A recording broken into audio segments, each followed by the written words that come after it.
അന്നാണ് സദ്ഗുരു മാതാ അമൃതാനന്ദമയി ദേവിയുടെ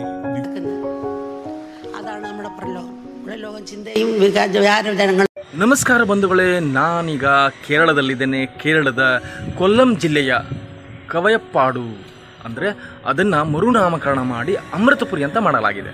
ನಾವು ಅಮೃತಪುರಿ ಅಮೃತಾನಂದಮಯಿ ಆಶ್ರಮ ಅಂತ ಹೇಳಿದ್ರೆ ನಾವು ಇಲ್ಲಿ ನೇರವಾಗಿ ಸರಳವಾಗಿ ಬಂದು ತಲುಪಬಹುದು. ಬಂಧುಗಳೇ, ಮಾತಾ ಅಮೃತಾನಂದಮಯಿ ಆಶ್ರಮದಲ್ಲಿದ್ದೇನೆ.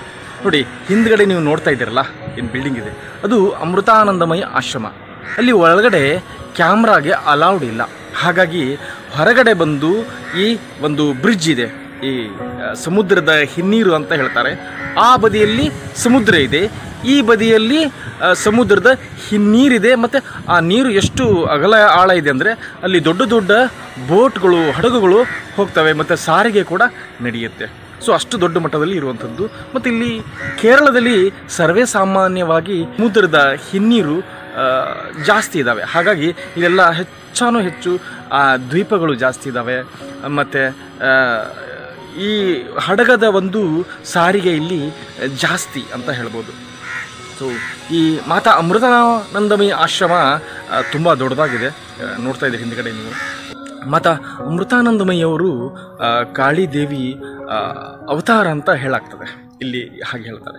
ಅವರು ಬಾಲ್ಯದಲ್ಲಿದ್ದಾಗ ಈ ಊರು ತುಂಬ ಒಂದು ಕುಗ್ರಾಮ, ತುಂಬ ಚಿಕ್ಕ ಹಳ್ಳಿ, ಏನೂ ಇರಲಿಲ್ಲ. ಸೊ ಅಂಥ ಗ್ರಾಮದಲ್ಲಿ ಅವರ ಜನನ ಆದರು.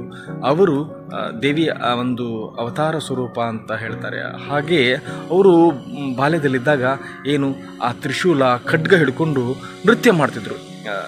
ಆ ದೇವಿಯ ಒಂದು ಕಿರೀಟವನ್ನು ಧರಿಸಿಕೊಂಡು ದೇವಿಯ ರೀತಿ ಅಲಂಕರಿಸಿಕೊಂಡು ಅವರು ನೃತ್ಯವನ್ನು ಮಾಡ್ತಿದ್ರು ಅಂತ ನಮಗೆ ಕೇಳಿಸಿಗ್ತದೆ. ಸೊ ಹಾಗಾಗಿ ಮತ್ತು ಮಾತಾ ಅಮೃತಾನಂದಮಯಿಯವರು ಕೇವಲ ಈ ಅಮೃತಪುರಿಗೆ ಸೀಮಿತವಾಗದೆ ಎಲ್ಲ ಜಗತ್ತಿನಾದ್ಯಂತ ಎಲ್ಲರನ್ನೂ ಅವರು ಅಂದರೆ ಮಮತೆಯಿಂದ ನೋಡ್ತಾರೆ. ಎಲ್ಲರನ್ನು ಅವರು ಮಕ್ಕಳಂತಲೇ ನೋಡ್ತಾರೆ. ಆ ಒಂದು ಪ್ರೇಮಮಯ ಇದೆಲ್ಲ, ಅದು ನಾವು ಕೇವಲ ಈ ಅಮೃತಾನಂದಮಯಿ ಮಾತೆಯಲ್ಲಿ ನೋಡ್ಲಿಕ್ಕೆ ಸಿಗ್ತದೆ. ಪ್ರೇಮಮಯ ಈ ಒಂದು ಸಾಧನೆಯೂ ಇನ್ನೂ ನನಗೆ ಗೊತ್ತಿಲ್ಲ. ಯಾವ ಸಾಧನೆ ಯಾವ ರೀತಿ ಇದೆ ಇನ್ನೂ ನಾನು ತಿಳ್ಕೊಬೇಕಾಗಿದೆ. ಇಲ್ಲಿ ಕೂಡ ಕಾಳಿದೇವಿಯ ದೇವಸ್ಥಾನ ಇದೆ ಮತ್ತು ಕಾಳಿದೇವಿ ಆರಾಧನೆ ಮಾಡ್ತಾರೆ. ಸನಾತನ ಧರ್ಮದ ಎಲ್ಲ ದೇವತೆಗಳನ್ನು ಕೂಡ ಪೂಜಿಸ್ತಾರೆ. ಮತ್ತು ಇಲ್ಲಿ ಧ್ಯಾನ ಪ್ರಮುಖವಾಗಿದೆ. ಧ್ಯಾನವನ್ನು ಕೂಡ ಇಲ್ಲಿ ಮಾಡ್ತಾರೆ. ದೀಯ ಅಂದರೆ ಈ ಬದಿಯಲ್ಲಿ ಇದು ಮಲ್ಲಿಕವು ಜಟ್ಟಿ ಆಟೋ ಸ್ಟ್ಯಾಂಡ್.